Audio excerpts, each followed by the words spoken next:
Wey'ngane zakwethu angibingelele ngiphinde futhi ngikwamukele la kuNqambothi Media TV 18. Noma ukuthi uyaqala ukufika leli khasi, cela wenze okufaneleke ucuphe subscribe, ulike bese ushare le video.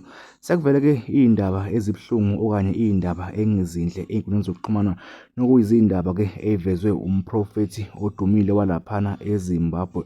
Lo mprofethi-ke uphumela obala ezinkundleni zokuxhumana waveza ukuthi uJacinta Ngobese akazame ukushintsha iy'ndlela zakhe okanye akazame ukushintsha indlela akenza ngayo ngoba-ke usebonisiwe ukuthi akamboni ephila kuze kushaye unyaka ozayo kaNovemba 2027. Lo mprofethi-ke uveze ukuthi uma ngabe kungenzakalanga lokho, kuyofanele ukuthi ama-South African eshise umuzi wakhe olapha eMzansi baphinde futhi badingise nebandla lakhe. Uthi-ke lokhu kuyisiprofetho asibonisiwe, kanti-ke ubhale kanje ezinkundleni zokuxhumana ngesikhathi-ke eveza lezi y'ndaba.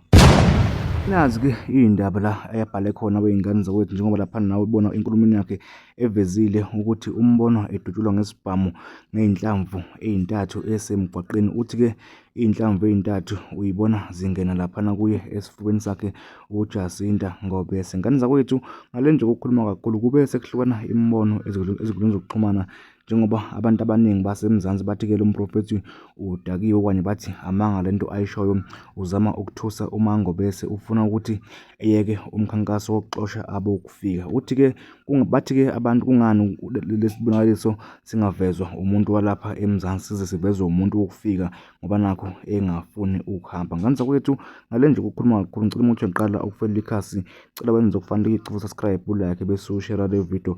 Kanti-ke ungakhohlwa ukuphawula nami ngizwa wakho umbono ukuthi ngabe yithini ezakho okanye yithini wakho umbono ngale nkulumo le esevezwe lo mprofethi walaphana eZimbabwe, kodwa-ke onomuzi lapha eMzansi Afrika.